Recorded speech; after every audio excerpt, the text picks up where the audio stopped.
In Utah is recovering after a frightening accident that took place while he was helping a motorist on the side of the roadway.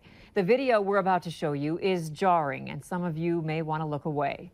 The trooper was approaching a vehicle on the shoulder when another car slammed into him, sending him flying. It's difficult to watch, but remember, he is recovering. He was assisted by several bystanders and then taken to a hospital for treatment. After this heart-stopping crash, officials in Minnesota are pushing for stronger move-over laws in the state. Valley News Team's Joseph Ojo talked to a state trooper today and shows us what you should do when coming upon an emergency vehicle. This terrifying crash caught on camera shows a Utah trooper slammed into from behind by an out-of-control vehicle, sending him airborne.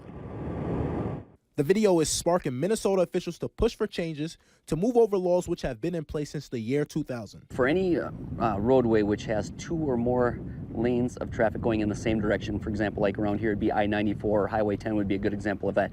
If you see a vehicle on that shoulder, you need to move to that far lane away. Minnesota state law requires motorists who come upon stopped emergency vehicles with flashing lights to move over an entire lane. And if you can't move over due to congested traffic, Graybo says motorists should be slowing down and proceeding with caution. It really helps keep us safer by giving us some room and just by allowing that extra room for error. Having been hit from behind by a vehicle that failed to slow down and move over, this law hits close to home for Graybo.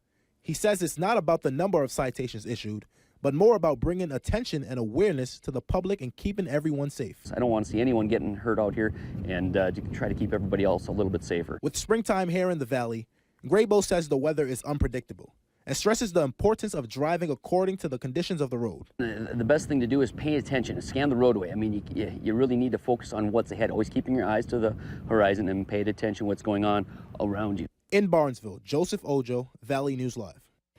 Officials say from the moment you recognize lights, start to take your foot off the gas pedal and then be prepared to move over. Start checking your mirrors and your blind spot, as this will prevent unnecessary crashes from happening. If you fail to pull over, you could face fines that exceed $100. A police chief